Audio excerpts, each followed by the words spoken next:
Traffic Enforcement Agency of Mandaue Contim mipahimangno sa mga drivers o mga operators nga likayan gyud ang pag-overloading sa mga pampublikong sakyanan. Labi na karon nga dili na required ang paggamit og mga plastic barriers. Adunay live report si Nico Serino. Nico.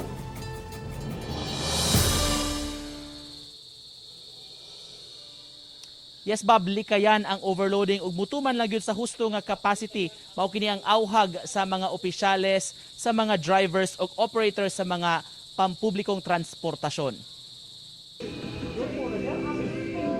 Baguhay lang gitugtan ang pagtangtang o dili na paggamit sa mga plastic barriers sulod sa pampublikong sakyanan.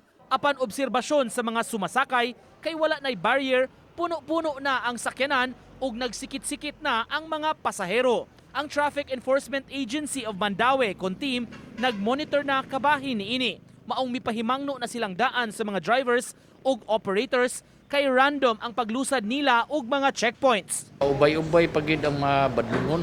Niya karon atong gihimo kuan siya i-educate sila regarding ana nga wa nang tay barrier di lang kita unta mag-overloading. Maisyuhan og citation gumikan sa overloading ang driver nga mula pa sa insaktong kapasidad sa mga pampublikong sakyanan. Citation ra. Wa tay ordinansa nga ma-impound. So ang kuan na overloading is 1,000. EO 66 is social distancing. So ongoing gyapon na, so duhay ilang matatak nato nga violation. Mabantayan nga diha sa highway may mga sakyanan nga puno-puno gyud ang mga pasahero. Apan ang driver nga si Juven Escolar nagmaneho sa traditional jeepney nga may rota nga Danao Macro, mipasabot nga dili man sab siya makakarga og dugang pasahero. Migamit gihapon siya og plastic barrier kay matud pa required gihapon kini sa Danao. Kaya ang Danao di pa mo musugot. So ang imo, Wala pag nakutang tanga kay Danao mo kagikan. nadyo kay barrier yun. Nadyo ko barrier. So dili mo ka maka-overloading po no? Daily san. Di ko lagi. Oo. Pila Siyam ka lagi. Siyam lagi da Francis. Siyam ra gyud pero Oo. dili ba alkansi para ninyo? Oh, buat na vakansi bagit pero sa taman niya. Bawal ra man gyud magpuno.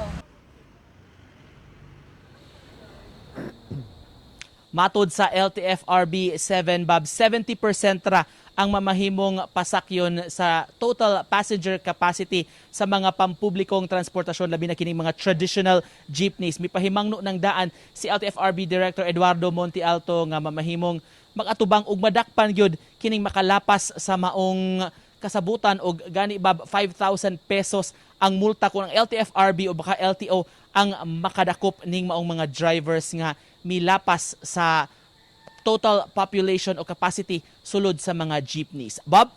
Dahil salamat Nico Serino sa imong live report.